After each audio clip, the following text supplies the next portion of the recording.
On the buzz meter this Sunday, the finger pointing is getting ugly. Conservative commentators accusing Barack Obama and Eric Holder of exploiting race to their advantage. Liberal commentators accusing the conservatives of race baiting. But to those two men, race has been both a shield and a sword that they have used effectively to defend themselves and to attack others. And today, the right-wing media is proving the point. One site accused the Attorney General of, quote, playing the race card. Fox News accused him of playing the victim and whining about how he's treated. Are the media illuminating or inflaming the situation? A federal confrontation with a law-breaking Nevada rancher becomes a major media story, mainly on Fox. Was it actually big news? Ed Snowden has a bizarre question-and-answer session with Vladimir Putin as his NSA leaks lead to Pulitzer Prizes for 2 newspapers.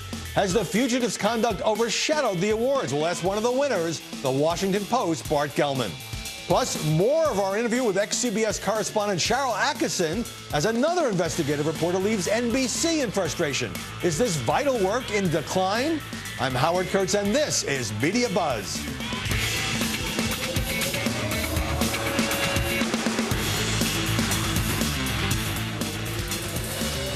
Happy Easter, everyone. It began with Attorney General Eric Holder getting grilled on the Hill and complaining about his treatment at Al Sharpton's annual convention. Now, that brought sharp criticism from pundits on the right, who in turn were hammered by pundits on the left, both sides decrying the use of race. What attorney general has ever had to deal with that kind of treatment? Right. What president has ever had to deal with that kind of treatment? Do you think that the House committee called him in and say, let's get the black guy today?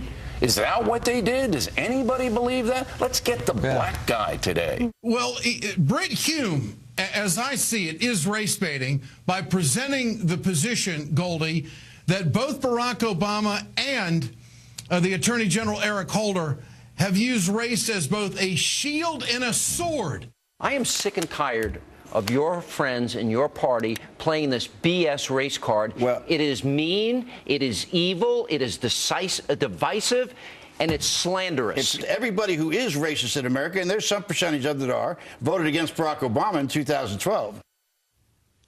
So are the media making matters worse? Joining us now, Lauren Ashburn, Fox News contributor who hosts Social Buzz on the Fox website. Jim Pinkerton, Fox News contributor and a contributing editor at American Conservative Magazine. And Kelly Goff, special correspondent for The Root. So what explains the media's fixation on racial rhetoric and race cards? Well, it's like catnip for journalists because when you do discuss it, ratings go up. It reflects a divided country. It reflects a divided media. For example, Huffington Post, Holder says he isn't playing the race card.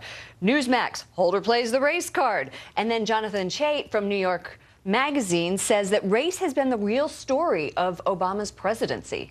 When it comes to this latest incident involving Eric Holder, Jim, who didn't actually mention race, although he brought it up in the context of speaking to a largely African-American audience, are conservative commentators themselves injecting race into the political dialogue by bringing it up in this fashion? I think that the tone that Holder took in front of the National Action Network was clearly playing for sympathy from that audience. And I think what I would focus on if I were the media editor, if there was such a thing, is why is Al Sharpton the go-to person for racial discussions, including on MSNBC. This is a man who recent revelations show that he was informant for the FBI.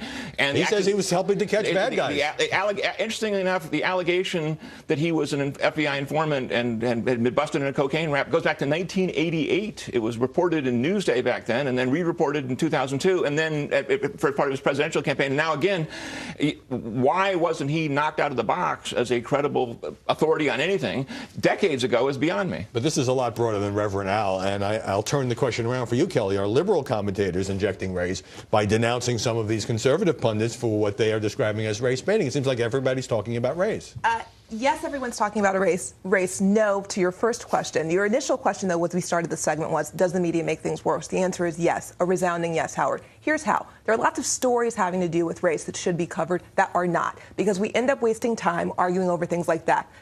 Colbert, Paula Deen, what did this person mean? When we have all of these horrible statistics regarding race in terms of racial discrimination in housing, in the workplace, all these sorts of things that don't get the coverage they should. Because that's what's frustrating. they're not because sexy they're not enough, sexy. they're not You took the compelling words enough? out of my mouth. But I will say this, I think that in terms of who's inflaming who here, the reality is that I've done countless stories, Howard, on GOP efforts to try to reach out to black voters, which I'm rooting for because I don't think it benefits black voters when one party seems to think they have a lock on our vote. However, what's frustrating is that this whole perception that liberal media bias or liberal commentators are the ones that are stoking this theory about racism is simply not true. New York Magazine did a slideshow a few years ago about the number of racist comments, email forged jokes that have been made by Republican elected officials about this president. The real obstacle for the GOP reaching out to black voters is not liberal media bias, it's not Democrats, it's stupid things Republicans say that are racially offensive that are rarely covered in conservative news outlets. I assume you but mean people stupid like things. me I assume you mean stupid things that some Republicans say. Definitely some Republicans But say, I sometimes wonder as I listen to this sort of echo chamber whether there's the media world, which, as you say, likes to pounce on these stories, and the real world. I mean, lots of average Americans talking about these questions. What did Eric Holder say? What did the pundits say about what he said?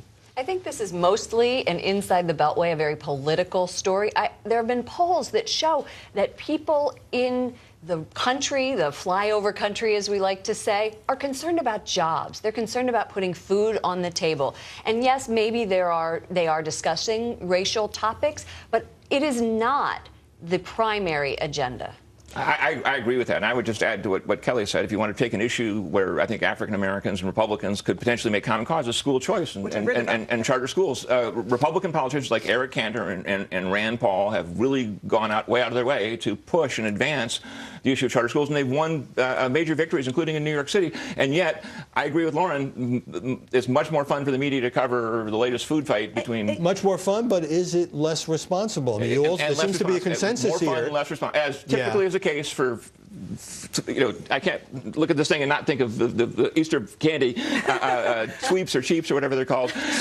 This Peeps. They're called Peeps. Thank you, Peeps. This is the stories, the racial baiting stories are the peeps of the media. And can I say one last thing, too, also echoing this, which is that that's one of the issues, school choice, where Republicans and Democrats, including of different races, have worked across the aisle, which I think is one of the reasons they get less coverage. Because it's too kumbaya and everyone's getting along and trying to do something together. I am all for more coverage of inner city problem, housing, and a lot of issues where race discrimination may be a factor or where the problems affect people of all races and ethnicities. But what about the conservative argument that we sometimes hear that anyone who criticizes Barack Obama or Eric Holder is branded a racist? Well, let me say this, Howard. I do think that the word racist is thrown around too casually and too cavalierly. And what I find frustrating about that is that takes the power out of it when there are true instances of racism and people like me try to write about them. And then people go, well, how do we know that was... But you know what other word is thrown around too much?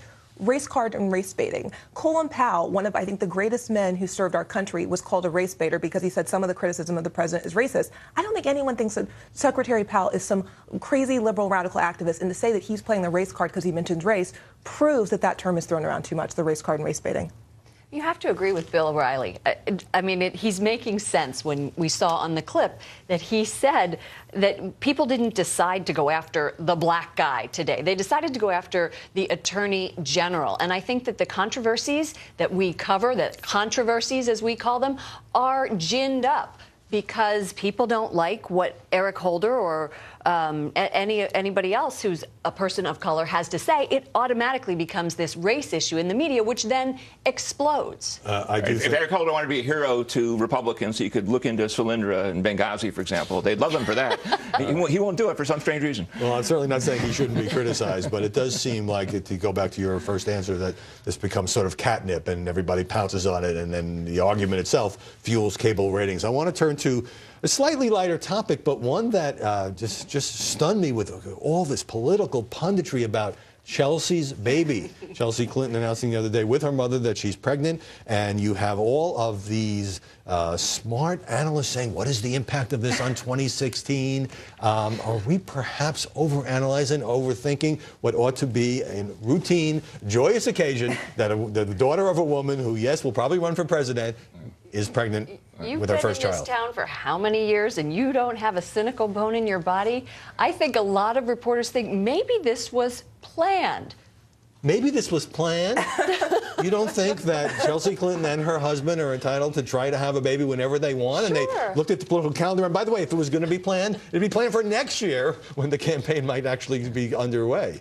Well, it could be that the pregnancy was a happy, providential event, and then the mainstream media, trying to help Hillary Clinton's 2016 presidential campaign, decided to make this baby the royal baby, as Bianna Golodriga of ABC, who's married to a top Democratic official, went out of her way to say. By contrast, Newsbusters pointed out, look, the Bush first grandchild got no attention at all to speak of. Can I just say that if we're talking about media conspiracy theories here or planning about something, I think that the only conspiracy is that people have seen how much coverage the Kate Middleton and Prince William's baby has gotten, and they know that that's a story, that's a friendly People magazine story that people love to click on, and that's why news outlets ran with it. And I'm just going to say, Howard, do I think this was overanalyzed? He's the prince. Yeah, well, this is Chelsea. She's not running for anything. I know, but people have been doing the whole royal America's royal baby. Let me say this: was this story overanalyzed and overcoverage, as you initially asked? Absolutely. Am I pleading guilty? Absolutely, because I was in the room that day. I was in the room that day when she made the announcement, and I had gone there to cover the event. And then I thought to myself, well, what happens when I leave here not covering the one thing that everyone considers the news? You do have to realize that this is Hillary Clinton. She's most likely running for president. It hasn't been good for her. A lot of people say she's too old. Wait a second. And so there is coverage, Howie. Okay, you know what? You know the guy who ran in 2012, Mitt Romney? He was a grandfather. Yeah, but how much coverage did that But get? people didn't say he was too old to run. Isn't this kind of sexist? Come on. Yes. Oh, are you baiting me? Yeah. What is that called? Sex baiting or sexist baiting? Well, no. grab the bait. Is it sexist? No, That's of course question. it's not. You're wrong. And we have to get a break. Send me a tweet about our show during this hour. @Howard Kurtz. We'll read the best ones at the end of the program. When we